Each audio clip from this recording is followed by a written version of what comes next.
الناس اللي مستغربه ليه سبت ايفون 16 برو ماكس ورحت لسامسونج اس 24 الترا، الفيديو بيتكلم عن نفسه، انا مش هتكلم كتير. دي نسخه نيد فور سبيد موست وانتد بتاعه البي سي، شغاله هنا و86 فريم.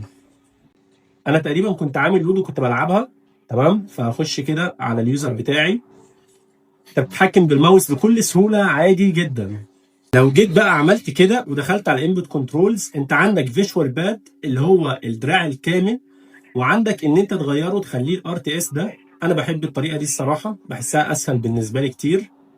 وادي نيد فور سبيد موست وانتد نسخه البي سي على الموبايل الاس 24 الترا، وشغاله 77 فريم.